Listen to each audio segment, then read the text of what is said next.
잠을 좀 푹 자기 위해서 암막 커튼이라는 것을 사용하시는 분들이 많이 있습니다. 그런데 그 커튼 사이로 이렇게 조금의 틈이 생겨서 한 줄기 빛이 들어오면 잠을 깰 때가 있습니다. 제가 사진을 한 장 마련했는데요. 한번 보시면 이런 거죠. 이렇게 암막 커튼이지만 조금 틈이 생기면 그냥 잠을 깨는 거죠. 그래서 그냥 푹 자고 있는데 이 빛이 들어온 것을 보면서 아침이 왔구나 하고 깰 때가 있게 되죠. 대림절은 바로 그러한 순간과 같습니다. 잠자는 자에게 어둠 속에서 새로운 빛을 알게 해주는 그러한 순간, 그것을 대림절이라고 할 수 있습니다. 그러니까 영적으로 잠들어 있는 우리에게 하나님께서 이제 깨어 있어야 한다라고 하는 사인을 주시는 때죠. 그 절기가 대림절이고 오늘이 바로 대림절 첫 번째 주일입니다. 대림이라고 하는 단어는 도착이라고 하는 말로 라틴어 어드벤투스라고 하는 데서 나왔습니다. 곧 예수가 오신다라고 하는, 도착이라는 건 예수의 오심을 말씀하는 거죠. 예수는 이미 2000여 년 전에 이 땅에 오셨죠. 그래서 신약은 그 예수를 초림 예수로 증거하고 있습니다. 그 다시 오실 예수, 그 재림 사이의 기간, 초림 예수와 재림 예수고 사이의 기간에 서 있는 사람들이 현대 그리스도인들이라고 할 수 있습니다. 오늘이 11월 30일이고요. 내일이 세상 달력으로는 마지막 12월이죠. 그런데 교회력은 대림절로부터 시작합니다. 그러니까 신앙인의 삶이 그분의 오심을 기다리는 마음으로부터 시작한다라고 하는 굉장히 깊은 의미가 있다고 볼 수 있습니다. 그래서 대림절은 성탄절이 오기 전에 넉 주 동안을 대림절기로 지키죠. 그리고 이 시기에 주제라고 하면 그것은 단연코 기다림입니다. 다시 오실 예수를 기다리는 그 신앙. 그래서 그 신앙에 맞춰서 이제 우리의 마음을 좀 견고하게 하는 그러한 절기가 대림절기라고 할 수 있습니다. 올해도 어김없이 찾아온 이 대림절 기간에 오늘 하나님께서 우리에게 주시는 말씀, 이것은 첫 번째로는 깨어있으라 라고 하는 그런 말씀입니다. 11절입니다. 함께 한번 읽도록 하겠습니다. 또한 너희가 이 시기를 알거니와 자다가 깰 때가 벌써 되었으니 이는 이제 우리의 구원이 처음 믿을 때보다 가까웠음이라. 영적인 무감각이죠. 또 영적으로 잠들어 있는 상태, 그것을 잠이라고 바울은 전하고 있습니다. 거기서 깨어나야 한다. 그렇다고 하면 왜 이렇게 영적인 무감각에서 깨어나지 못하고 있는 것일까라고 하는 질문이 우리에게 찾아오게 됩니다. 왜 우리는 영적인 무관심 속에 그대로 눌러 있는 것일까? 그것은 정작 이제 우리가 살면서 정말 중요한 것보다 덜 중요한 것들이 우리의 관심을 빼앗고 있기 때문입니다. 그러니까 우리의 시선이 좀 덜 중요한 곳에 고정되는 순간 가장 중요한 것을 향한 영적인 에너지를 잃고 그렇게 되면 결국은 잠들게 되는 것과 다를 바 없게 됩니다. 이게 영적으로 그렇게 잠들어 있게 되면 매사에 무기력해지고요. 또 무관심해지고 무감동해집니다. 어느 쪽으로 가야 할지 방향을 또 상실할 때도 많이 있습니다. 그러니까 무언가를 하려고 하는, 시도하려고 하는 그런 의지도 없어질 때가 많고요. 또 그리스도인들에게 있어서는 이제 예배드리는 것도 특별한 감동이 없는 거죠. 그냥 형식에 젖어서 드리게 되는 경우가 좀 더 많아지게 되는 거죠. 그런가 하면 인간관계에 있어서도 그렇게 뭐 큰 일이 아님에도 불구하고 쉽게 상처를 입습니다. 그러다 보면 결국은 그냥 아무것도 하고 싶지 않아지고 또 특별히 만나고 싶은 사람도 없어지고 이렇게 되는 것이죠. 그러니까 여기서 바울이 깨라 라고 말하는 그것은 그냥 정신을 차리라 뭐 그런 의미도 있죠. 그렇지만 좀 더 엄격하게 살펴보자면 너의 관심을 하나님께로 돌리라 라고 하는 그런 뜻을 가지고 있는 거죠. 제가 예전에 지금은 돌아가신 저희 어머니하고 낚시터에 간 적이 있습니다. 그때 제 대학생 때였는데요. 저희 어머니는 낚시를 참 좋아하셨습니다. 정말 그 시간이 저에게는 지루하기 짝이 없는 시간이었습니다. 너무 힘들었습니다. 정말로 저는 힘들었는데 저희 어머니는 조용히 낚싯대를 들이우고서 몇 시간씩 가만히 그 찌만 바라보고 계셨습니다. 근데 꼼짝하지 않냐고 그 찌를 바라보고 있는 것은 그때는 사실 잘 몰랐지만 나중에 생각해보니 그 찌가 움직일 때 그때의 그 기쁨을 알고 계셨기 때문이었습니다. 그런 거죠. 만약에 우리가 예수에 대해서 그런 정도의 기대 또 그런 정도의 집중이 없다면 세상의 수많은 자극이 우리를 틀림없이 영적으로 무감각하게 만들 것입니다. 잠에서 깨어야 하는 그러한 말씀이 우리에게 주어진 관계로 우리가 이 기다림에 대한 기쁨을 상실한 채로 살아서는 안 되겠다라고 하는 것을 먼저 말씀을 드리고 싶습니다. 바울은 계속 이어서 전합니다. 깨어있지 않으면 어떻게 되느냐라고 하는 것을 방탕하거나 술 취하지 말며 음란하거나 호색하지 말며 다투거나 시기하지 말라. 그러니까 우리가 삶에서 별로 좋지 않다고 생각되는 많은 것들을 바울은 깨어있지 않은 사람의 특색이라고 분명하게 전합니다. 사실 보면 잠자고 있는 사람은 자신이 자고 있다는 사실도 잘 모르지 않습니까? 또 술 취한 사람 보면요, 자기가 무슨 행동을 하는지 잘 모르고 있습니다. 그냥 비슷해요. 잠에 깊이 빠진 사람이나 아니면 술 취한 사람이나 내가 무엇을 하는지도 모르고 있는 무감각해진 그런 사람들, 그런 거죠. 그러다 보면 결국은 생활의 덫에 걸리게 되어 있습니다. 감각을 잃은 영혼이 끌려가는 어둠의 흐름에 그냥 자신을 내어 맡길 수밖에 없는 그러한 일들이 일어난다라고 하는 거죠. 근데 그러한 일들이 일어나고 있는 그 뒤에는 어김없이 죄의 세력이 작동하고 있습니다. 작용하고 있습니다. 죄는 갖가지 모습으로, 때로는 천사의 모습으로 나타나죠. 그래서 사람들 사이에서 이간질시키고 멀어지게 합니다. 아브라함 햇셀이 말했죠. 인간은 오리지널로 태어났는데 카피로 살아가고 있다.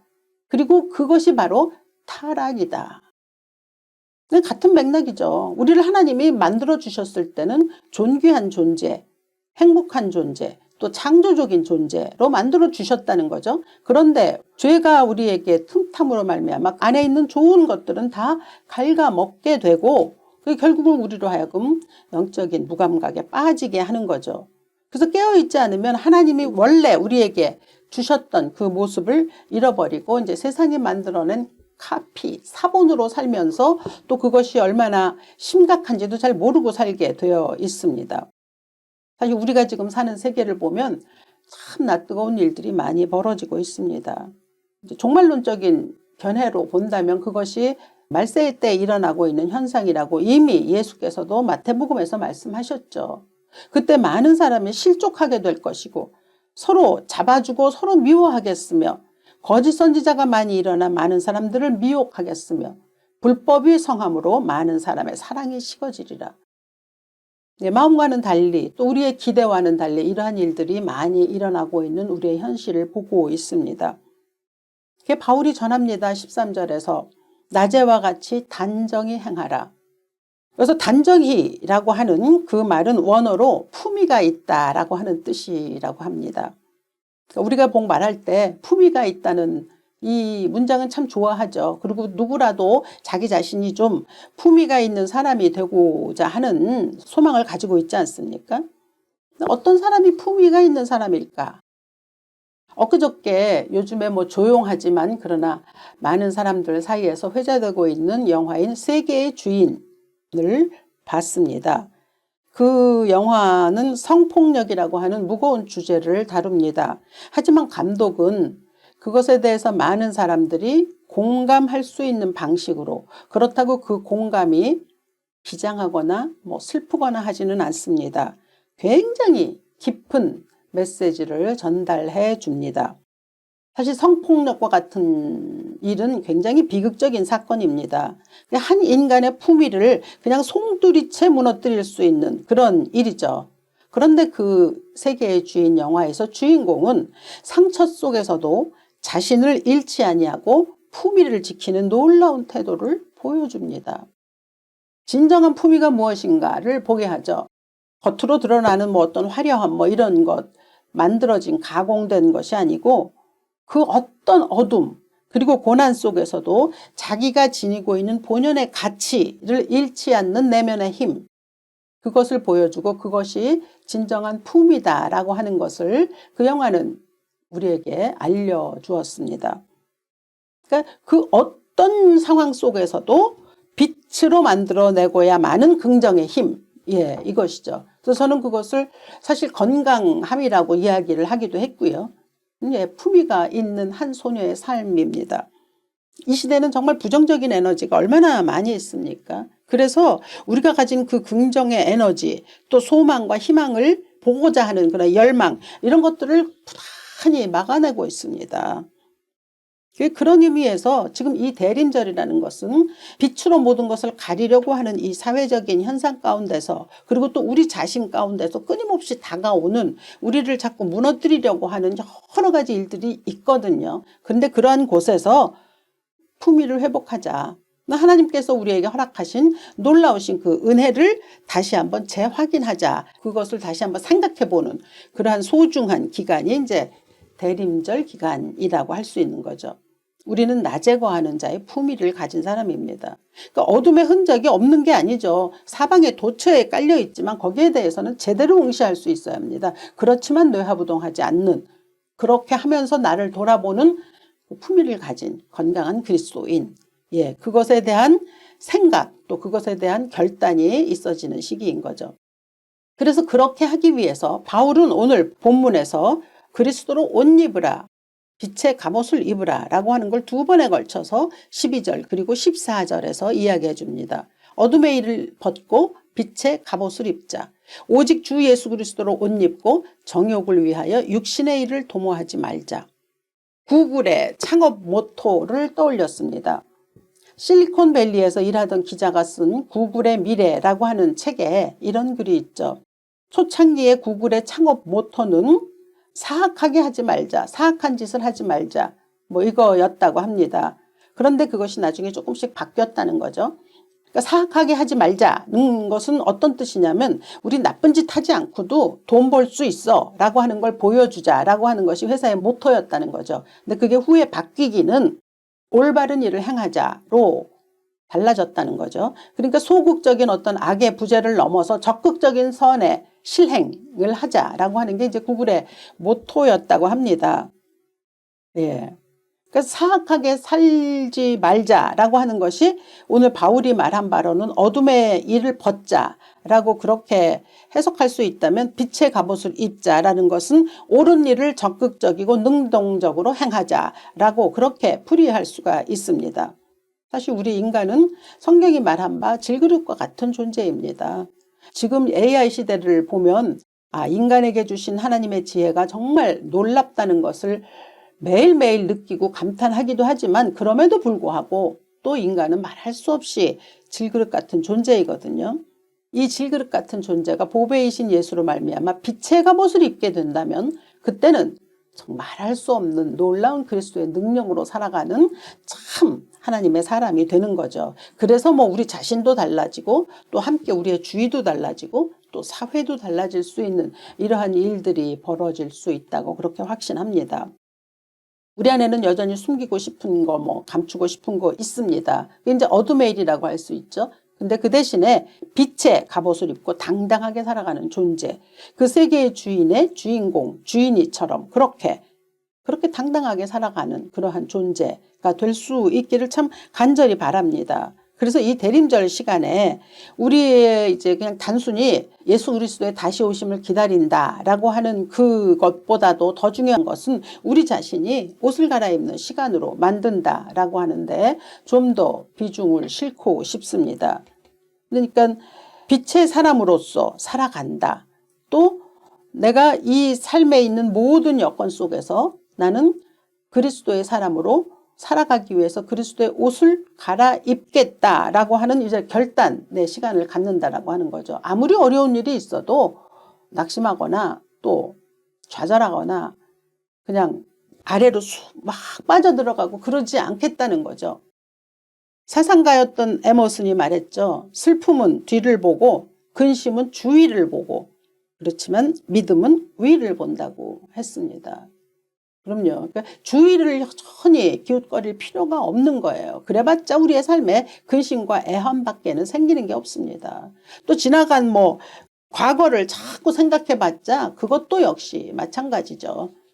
좋은 것만 끄집어내서 추억할 수 있는 것. 그게 참 좋은 것 같아요. 그리고 일단 우리의 믿음은 위를 보는 거죠. 하나님이 계신 곳을 바라볼 수 있는 것. 그죠? 믿음의 주요 온전케 하시는 예수를 바라볼 수 있는 것. 그것이 우리로 하여금 참 하나님의 사람답게 끊임없이 위를 보고 또 우리의 옷을 바꿀 수 있으며 품이 있는 그리스도인이 될 수 있게 만들어 주셔서 우리의 기다림이 설렘으로 가득할 수 있도록 하나님께서 그렇게 우리를 만들어 주십니다. 이 로마서가 기록됐던 당시에 그때 그 시대의 그리스도인들은 일반인들로부터 비난을 많이 받았습니다. 왜냐하면 그때는 정말 오늘 내일 안에 예수가 오실 거라고 그리스도인들이 믿었거든요. 그러니까 사람들이 도대체 뭘 그렇게 기다리느냐. 가만히 보니 그럴 기미가 전혀 없는데 무슨 예수를 그렇게 기다린다라고 하면서 살아가고 있느냐라고 하는 핀잔을 많이 받았을 때였습니다. 지금 한번 생각해 봅니다. 지금 우리가 천만의 그리스도인이 있다고 하죠. 천만을 자랑하는 이 땅의 그리스도인들은 과연 그리스도의 오심에 대해서 어떻게 생각하고 있는가라고 하는 거죠. 오히려 그때처럼 그렇게 예수가 다시 오실 것이라고 생각하는 사람들은 별로 없는 것 같습니다. 다시 말해서 기다림의 감각을 상실하고 살아가는 그리스도인들이 훨씬 더 많다고 생각하는 거죠. 또 한쪽에서는 지금은 잘 모르겠습니다만 한쪽에서는 그 예수 그리스도의 오심에 대해서 지나치게 집착해서 그냥 모든 걸 다 팔고 산속으로 들어간 사람들도 있었거든요. 그게 우리나라만 그런 게 아니라 외국에서도 있었기 때문에 신학자인 월터 브루거만은 그렇게 얘기를 했거든요. 사람들이 정말로 현대 그리스도인들이 두 가지로 나뉠 수가 있는데 하나는 종말이나 재림에 대해서 그냥 지나치게 광신적인 믿음을 보이는 사람들이 있는 반면에 아예 기대하지 않는 그런 사람들이 있다. 그래서 현대 그리스도인들은 그냥 애매한 곳에 머무를 확률이 많다고 말했거든요. 그죠? 근데 요즘에는 보면은 불신하는 쪽이 훨씬 더 많다는 느낌을 받습니다. 그리고 세상 풍조를 따라가는 그러면서도 그렇지 않은 듯이 여기는 이런 일들이 좀 더 많아진다는 것을 분명히 보여줍니다. 그러므로 예수 그리스도께서 다시 오실 때에 대한 이 대림절의 기간은 우리에게 참 중요하게 다가와야 합니다. 우리 왜 예수를 믿습니까? 여러분은 왜 예수를 믿으십니까? 그냥 삶의 요령을 얻으려고 믿는 거 아니거든요. 물론 처음에는 그러한 것도 얻고 위로도 받고 힘도 얻으려고 예수를 믿게 됩니다. 그리고 또 자식들을 주일학교로 보내는 이유는 이 아이들이 선하게 자라기 위해서 또 좀 정직한 아이로 자라기 위해서 이런 소망들을 가지고 하죠.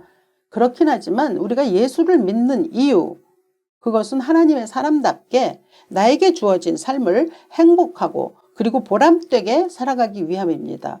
거기에 덧붙여서 올바른 목적지를 향해 묵묵히 걸어갈 수 있는 그러한 사람이 되기를 바라는 마음에서 우리는 예수를 믿습니다. 왜냐하면 이 삶의 종착지가 여기가 아니거든요.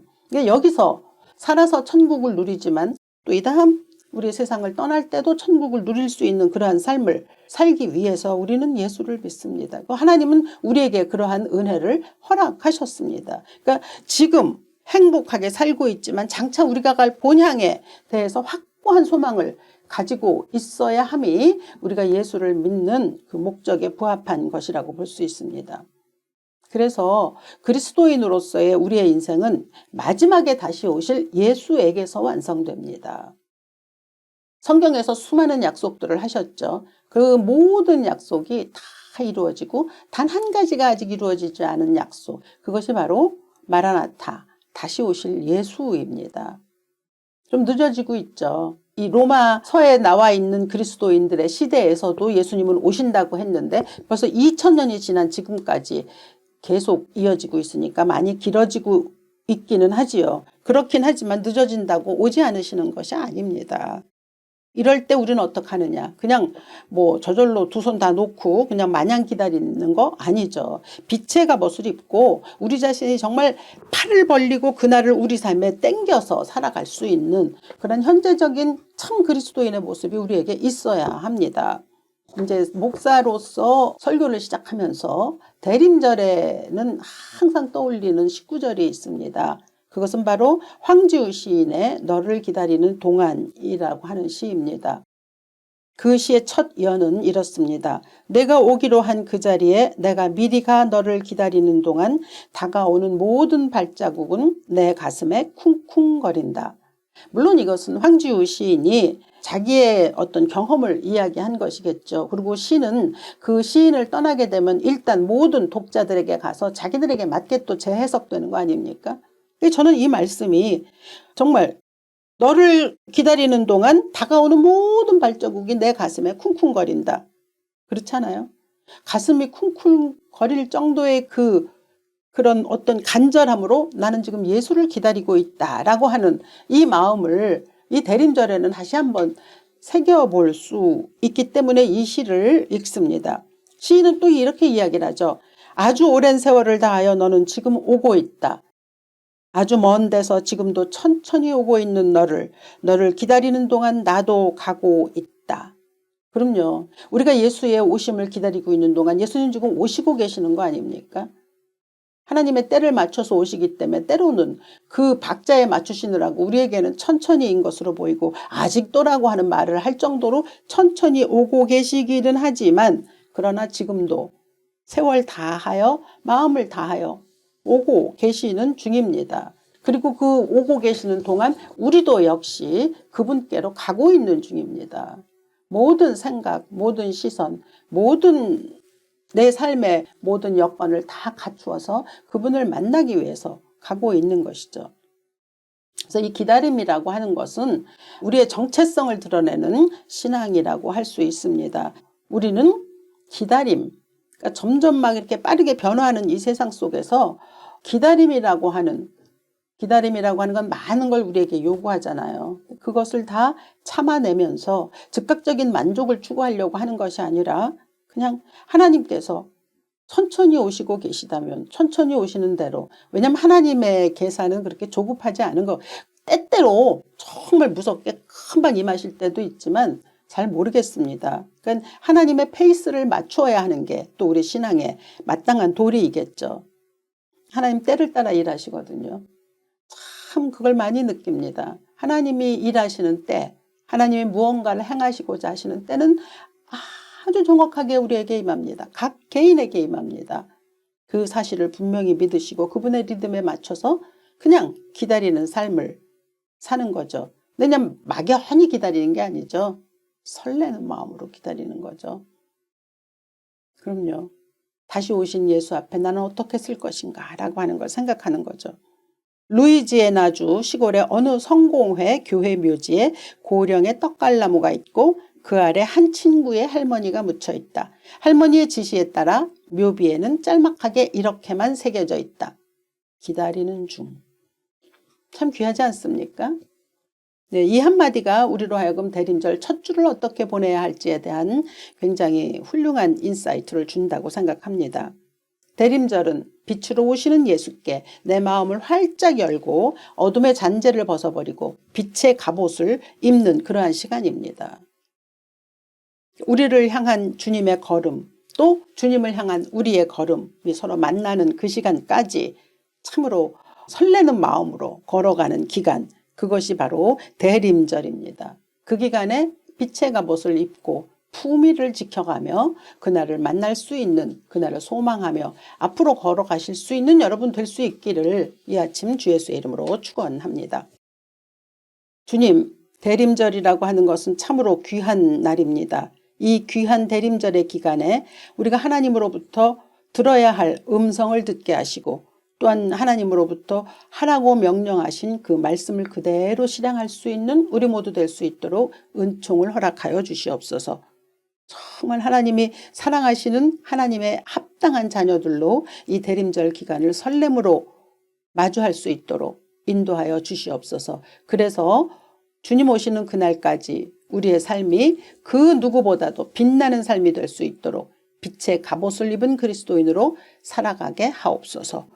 주 예수 그리스도 귀하신 이름으로 기도합니다. 아멘.